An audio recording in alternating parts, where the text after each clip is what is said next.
मेरे भाई ने मुझे रात को इंजेक्शन लगाया और कहा इससे तुम्हारी कमज़ोरी ख़त्म हो जाएगी। इंजेक्शन लगाते ही मुझे ज़ोर की नींद आने लगी और कुछ ही पल में मैं सो गई। मुझे सुबह उठने की हमेशा से आदत थी, लेकिन आज मैं बहुत देर तक सोती रही। सुबह के 9 बज गए थे और मैं अपने कमरे में सो रही थी। आज मुझे कोई उठाने भी नहीं आया था। जब मेरी नींद खुली तो कमर में बहुत ज़ोर का दर्द हो रहा था। मैं समझ नहीं पा रही थी कि आखिर मेरे कमर में अचानक दर्द क्यों होने लगा। किसी तरह मैं अपने कमरे से बाहर निकली और भैया के पास जाकर बोली, भैया देखिए ना, मेरे कमर में दर्द क्यों होने लगा।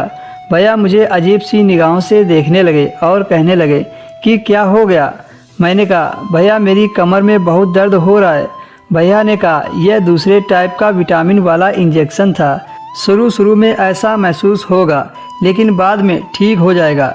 मुझे लगा शायद इस तरह के इंजेक्शन होते होंगे जिससे कमर में दर्द होने लगता है।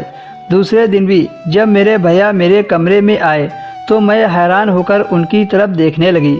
मैंने भैया से पूछा, आप मेरे कमरे में कोई बात है क्या?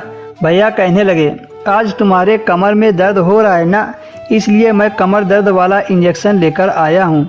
इंजेक्शन को लेने के बाद तुम्हारे कमर का दर्द ठीक हो जाएगा।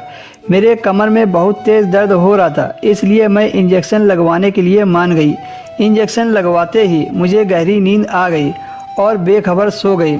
सुबह जब नींद खुली तो आज मेरी कमर में कल से ज़्यादा दर्द हो रहा था। मैं समझ नहीं पा रही थी ऐसा क्यों हो रहा है। वैसे भी कल भैया ने कमर दर्द वाला इंजेक्शन दिया था, फिर आज कल से ज़्यादा मुझे दर्द क्यों हो रहा है। मुझे चलने में भी काफ़ी दिक्कत हो रही थी। अब मुझे अपने भाई पर शक होने लगा। आखिर वह मुझे किस तरह का इंजेक्शन देते हैं जिससे मुझे बहुत ज़ोर की नींद आती है, और फिर मेरे साथ क्या होता है। इस बात का पता लगाने के लिए मैं चुपके से भैया के रूम में गई और इंजेक्शन को बदल कर दूसरा इंजेक्शन रख दिया जिससे मेरे शरीर में कोई नुकसान न पहुँचे। मैं जानती थी कि आज भी भैया कोई न कोई बहाना लेकर मुझे इंजेक्शन लगाने आएंगे, और वैसा ही हुआ। भैया मेरे कमरे में आए और बोले,